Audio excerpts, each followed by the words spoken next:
آلہ وأصحابہ اجمعین ومن تبعهم بإحسان إلى يوم الدين أما بعد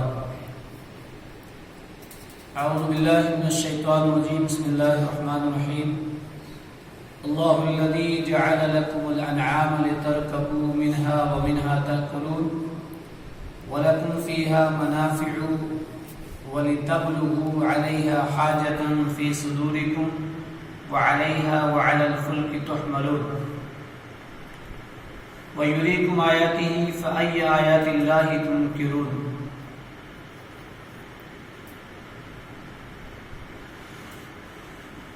چوبیسویں پارے کی سورہ نمبر 40 سورہ مومن کی آیت نمبر 78 سے 81، یہ 3-4 آیتیں پچھلے درس میں آپ نے سنا کہ اللہ رب العالمین نے اپنے بندوں پر اپنے انعامات کا تذکرہ کیا۔ کئی فرمایا اللہ الذی جعل لکم الارض قرارا، اللہ الذی جعل لکم اللیل لتسکنوا فیہ والذی خلقکم من تراب، کئی سارے انعامات ذکر کیے۔ یہاں پہ بھی انہی انعامات میں سے ایک انعام کو ذکر کیا جا رہا ہے کہ میرے بندے اللہ الذی، اللہ وہ ذات ہے جعل لکم الانعام، جس نے تمہارے لیے بنائے چوپائے۔ اے میرے بندے، جانور ایک مخلوق ہے، چوپائے ایک مخلوق ہیں، ان کو میں نے تمہارے لیے پیدا کیا۔ اور ایسی قرآن مجید کے اندر بے شمار آیات ہیں کہ جن کو اللہ رب العالمین نے یہ کہا ہے کہ اے میرے بندے، میں نے یہ تیرے لیے پیدا کیا، میں نے یہ تیرے لیے۔ اس کے پیچھے کیا ریزن ہے، کیا مقصد ہے؟ اللہ تعالیٰ اپنے انعامات کا تذکرہ کر کے کہتا ہے یہ تیرے لیے، یعنی یہ تو تیرے لیے اور تو کس لیے؟ یہ مقصد ہے کہ یہ مخلوق میں نے تیرے لیے، اور تجھے کس لیے پیدا کیا؟ پھر انسان کا مقصد سورہ زاریات کے اندر 27 پارے کے دوسرے صفحے میں وَمَا خَلَقْتُ الْجِنَّ وَالْإِنسَ إِلَّا لِيَعْبُدُونِ، میں نے جنوں اور انسانوں کو صرف اپنی توحید کے لیے، إِلَّا لِيَعْبُدُونَ أَيْ إِلَّا لِيُوَحِّدُونَ، کہ صرف میری توحید کو مانیں، میری عبادت کریں، مجھ سے ڈریں اور میرے بھیجے ہوئے نبی کی اتباع کریں۔ یہ ہے انسانوں کی زندگی کا مقصد۔ اب اس زندگی کے اس مقصد کے لیے، اس کو زندہ رہنے کے لیے بہت ساری چیزوں کی ضروریات ہیں۔ تو اللہ رب العالمین نے وہ ساری ضروریات بندے کی پوری کی۔ وہ یہ نہیں شکایت کر سکتا کہ مجھے یہ نہیں تھا، مجھے وہ نہیں تھا۔ رب کریم نے سب کچھ دیا، اور سب کچھ دینے کے بعد مقصد کیا؟ تو صرف میری عبادت کر، میری توحید کو مان۔ تو دیکھیے کس انداز میں اللہ تعالیٰ نے اپنے بندوں سے اپنے اس انعام کا، اس نعمت کا تذکرہ کیا۔ کہا لوگو، اللہ وہ ذات ہے جس نے تمہارے لیے چوپائے بنائے، جعل بنائے، لکم تمہارے لیے چوپائے بنائے۔ کیوں؟ لِتَرْكَبُوا مِنْهَا، بعض تو ایسے ہیں جن پر تم سوار ہوتے ہو، بعض ایسے ہیں جن پر تم سوار ہوتے ہو، وَمِنْهَا تَأْكُلُونَ، اور بعض ایسے ہیں جن کو تم کھاتے ہو۔ یہ بھیڑ بکری، یہ اونٹ، یہ گائے، یہ بھینس، یہ کس نے بنائے؟ اللہ نے بنائے، اور فرمایا یہ تمہارے لیے، تم ان کو استعمال کرو۔ یہ تمہاری زندگیاں، تمہارے جسم کو ان کی ضرورت ہے، تو میں نے اس لیے پیدا کیا، یہ تمہارے لیے، ان کو تم کھاؤ، ان کو تم سوار ہو۔ اور سورہ نحل کی آیت نمبر 6 کے اندر کہا وَالْخَيْلَ وَالْبِغَالَ وَالْحَمِيرَ لِتَرْكَبُوهَا وَزِينَةً وَيَخْلُقُ مَا لَا تَعْلَمُونَ، میرے بندے، میں نے گھوڑا، خچر، گدھا، یہ تمہارے لیے پیدا کیا، تم کیا کرو؟ ان کو سوار ہو۔ اور وَيَخْلُقُ مَا لَا تَعْلَمُونَ، میں نے تو تمہارے لیے وہ چیزیں پیدا کی تمہاری سواری کے لیے جن کو تم جانتے ہو۔ اس سے پیچھے کون جانتا تھا جہاز کو؟ گاڑیوں کو کون جانتا تھا؟ اس سے بھی تیز ترین سواری اگر کوئی آ جائے تو اس آیت کے اندر شامل ہے. وَيَخْلُقُ مَا لَا تَعْلَمُونَ، جو تم نہیں جانتے میں نے وہ بھی پیدا کی ہے. یہ دماغ کس کا دیا ہوا ہے؟ یہ اللہ کا دیا ہوا ہے. یہ چیزیں جن سے ہم بناتے ہیں کس کی دی ہوئی ہیں؟ اللہ کی دی ہوئی ہیں. اللہ نے فرمایا یہ سب میں نے تمہارے لیے، اور صرف یہی نہیں کہ تم ان کو کھاتے پیتے ہو بس، بلکہ وَلَكُمْ فِيهَا مَنَافِعُ، نفع کی جمع منافع، ان کے علاوہ بھی تمہارے لیے ان چوپایوں میں بہت سارے نفع ہیں، بہت سارے فائدے ہیں. کیا فائدے ہیں؟ ایک جانور حلال معقول اللحم کی ہم کھال بھی ضائع نہیں ہونے دیتے نا، اس کے کھر کو بھی ضائع نہیں ہونے دیتے نا، اس کے سینگ کو بھی استعمال کرتے ہیں. اور پھر اس کا دودھ سے گھی مکھن پنیر، یہ سب کس کے لیے ہوئے؟ اللہ کے. کبھی بندہ غور کرتا ہے کہ کتنا صاف شفاف رائی کے دانے کے برابر بھینس اور گائے کے تھنوں میں سے دودھ کے ساتھ پانی نہیں آتا. ملاوٹ کون کر رہا ہے؟ انسان. اس کو دودھ میں پانی ڈالنے سے پہلے سوچنا چاہیے میرے رب نے مجھے صاف دیا تو میں بھی دوسرے کو دھوکا نہ دوں. یہ ساری نعمتیں ہم کھا کر کے ہم کیا سمجھتے ہیں؟ اس کا ہمارے اوپر کوئی حق نہیں ہے. ایک ٹائم کا کھانا نہ کھائیں تو عجیب سے لگے گا.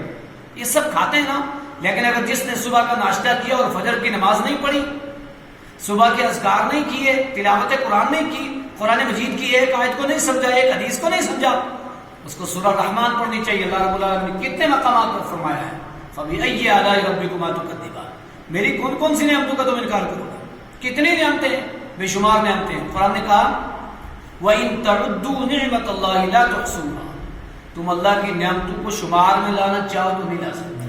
اللہ کی بے شمار نعمتیں ہیں. ان نعمتوں کا حق ہمارے اوپر کیا ہے؟ ہم کھا کر کے ڈکار نہ لیں اور کھا کر کے رب کا اور گن گائیں کسی اور کا، یہ نہ کریں. کھائیں اللہ کا دیا ہوا اور مانیں کسی اور کی، یہ نہیں، بلکہ کیا ہے؟ اس کا ہمارے اوپر یہ حق ہے ہم اس کا شکریہ ادا کریں، اور شکریہ اس کی اطاعت و فرم مداری کر کے ہی ادا ہوگا. ہم پنجگانہ نماز پڑھیں، اس کی نازل کردہ کتاب کو سمجھیں، اس کی نعمت کھانے کے بعد یہ اس کا شکریہ ہوگا. تو کہا منافع، بہت سارے نفع. وَلِتَبْلُغُوا عَلَيْهَا حَاجَةً فِي صُدُورِكُمْ، اور تم اپنے دلوں میں جو حاجت و ضرورت ہے نا، جو پوشیدہ راز ہے نا، تم ان پر سوار ہو کر کے ایک جگہ سے دوسری جگہ جا کر کے پورے کرتے ہو. تجارت والوں سے پوچھو، جو لوگ کاروبار سے جڑے ہیں پوچھو کتنا فائدہ ہے گاڑیوں کا، کتنا فائدہ ہے سواریوں کا.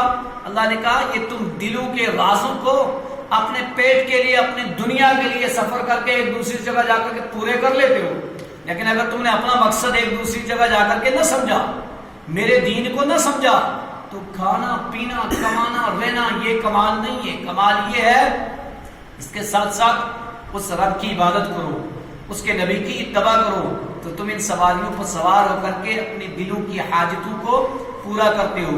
وَعَلَيْهَا، ان جانوروں پر، وَعَلَى الْفُلْكِ، اور کشتیوں پر، تُحْمَلُونَ، تم سوار ہوتے ہو نا، اور ایک جگہ سے دوسری جگہ جا کر کے اپنی ضرورتیں پورے کرتے ہو نا.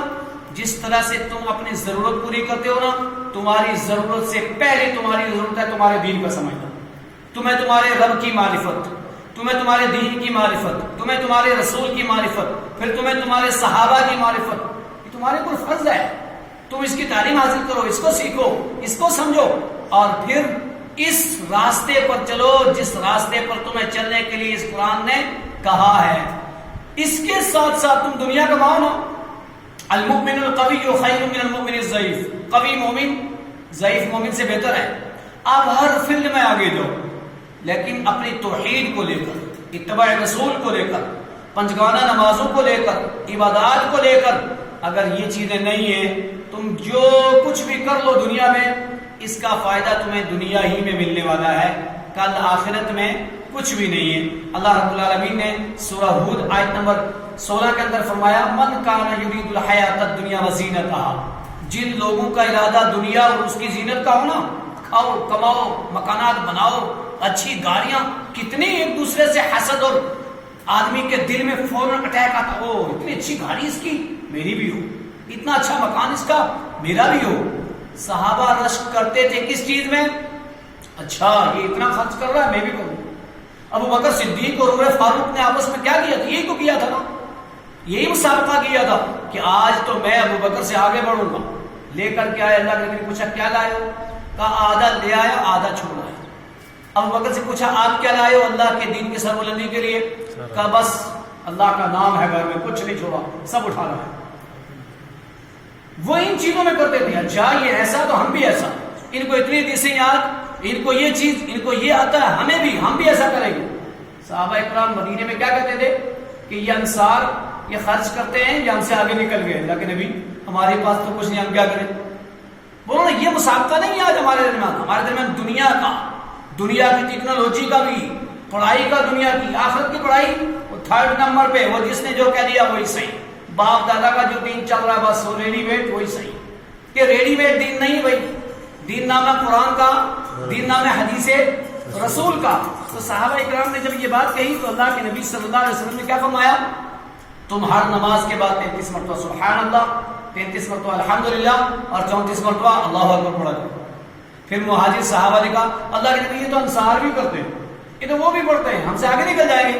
اللہ کے نبی نے فرمایا ذالک فضل اللہ یؤتیہ من یشاء، یہ اللہ کا فضل ہے، اللہ جس کو چاہتا ہے دیتا ہے۔ تو صحابہ بادروا بالاعمال الصالحہ، نیکیاں کرنے میں جلدی کرتے تھے، آپس میں اچھائیوں میں مسابقہ کرتے تھے۔ آج دنیا والوں نے، ہم مسلمانوں نے ان چیزوں میں چھوڑ دیا ہے، دین کے مسائل کو سیکھنے سکھانے میں چھوڑ دیا ہے، ہم دنیا کے پیچھے لگ گئے۔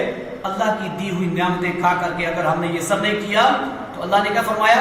وَلَتُسْأَلُنَّ يَوْمَئِذٍ عَنِ النَّعِيمِ، تم سے ان نعمتوں کے بارے میں سوال کروں گا۔ اللہ نے اگر ہم سے ہماری آنکھ کے بارے میں پوچھ لیا، کتنا حق کو دیکھنے اور باطل کو دیکھنے میں لگایا، اپنے دماغ سے کتنا حق کو سمجھا، کتنا میری کتاب کو سمجھا اور کتنا دنیا کی تعلیمات کو سمجھا، کیا جواب ہے ہمارے پاس؟ صحیح سلامت جسم دیا، میری عبادت میں، میری توحید میں، میرے نبی کی اتباع میں کتنا لگایا، کیا جواب ہے ہمارے پاس؟ تو یہ سوال ہونے ہیں، اللہ رب العالمین سوال کرے گا۔ عن عمرہ فیما افناہ، میں نے عمر دی تھی کہاں گوائی؟ عن شبابہ فیما ابلاہ، جوانی دی تھی کہاں کھپائی؟ کہ تیری جوانی کہاں گئی؟ تو یہ نعمتیں کھا کر کے ہمارا فرض بنتا ہے کہ ہم صحیح عبادت کریں، توحید کو مانیں، نبی اکرم صلی اللہ علیہ وسلم کی اتباع کریں۔ اللہ تعالی ہمیں جب تک زندہ رکھے توحید پر رکھے، نبی اکرم صلی اللہ علیہ وسلم کی اتباع پر رکھے۔ ربنا تقبل منا انک انت السمیع